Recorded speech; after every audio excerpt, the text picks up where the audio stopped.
En 1922, on peut donc dire qu'aucune des deux options n'a fonctionné. Il faut dire que l'opposition de gauche alors est très divisée et que l'appareil communiste, par exemple, ne perçoit pas d'emblée le fascisme comme un danger spécifique.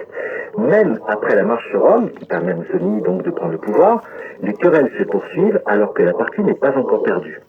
En mai 1924, Giacomo Matteotti, dont on vient de parler, fait un discours historique complètement improvisé où, devant des députés fascistes qui le menacent de mort, il remet en cause les élections récentes marquées par des intimidations généralisées mais aussi des violences qui sont allées jusqu'au meurtre.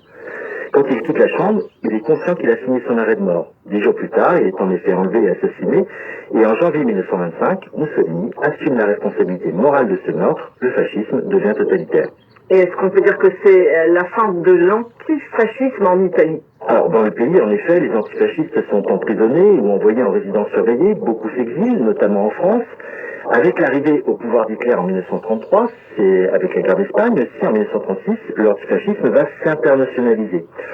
Son développement, encore une fois, est une réponse à l'extension de la menace fasciste et nazie, désormais, qui pèse maintenant sur toute l'Europe. Et comment évolue l'antifascisme dans l'après-guerre? Ce qu'on appelle la culture de la résistance nourrit l'imaginaire de l'antifascisme. En Italie, un parti néofasciste se reconstitue immédiatement. En 1960, il est sur le point d'accéder au pouvoir dans une coalition avec la démocratie chrétienne. C'est la mobilisation de la rue qui va empêcher le retour de cette force antidémocratique et l'oblige jusqu'aux années 90 à demeurer dans l'opposition. Le fascisme évolue, il s'engage du côté de ceux qui veulent garder à tout prix les territoires coloniaux, son antisémitisme se double d'un racisme contre les communautés immigrées, il devient identitaire, l'antifascisme lui prend aussi fait et cause contre les dictatures d'extrême droite en Europe du Sud, en Espagne, en Grèce, au Portugal, mais aussi en Amérique latine, et ce sont ces réseaux qui soutiennent les réfugiés du Chili, ou de l'Argentine en France. Et alors ce qu'on appelle les années de plomb en Italie serait une lutte à mort entre fascistes et antifascistes?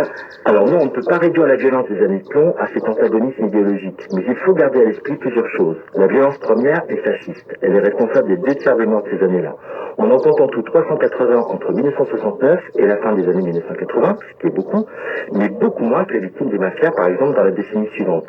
Il y aurait d'ailleurs beaucoup à dire sur les accointances entre le crime organisé et les mouvances d'extrême droite. La violence des brigades rouges et des autres groupuscules ultra-gauche est réelle et injusticiable. Elle fera en tout 128 morts, mais elle n'a rien à voir avec l'antifascisme. Et l'antifascisme est-il encore vivant aujourd'hui? Bien sûr, d'autant que les idéologies d'extrême droite progressent dans l'ensemble du monde occidental. En Italie, par exemple, on rappellera que l'ANPI, l'Association nationale des partisans italiens issus de la résistance, a aujourd'hui 1,5 million d'adhérents. Merci Olivier Favier. Merci à vous.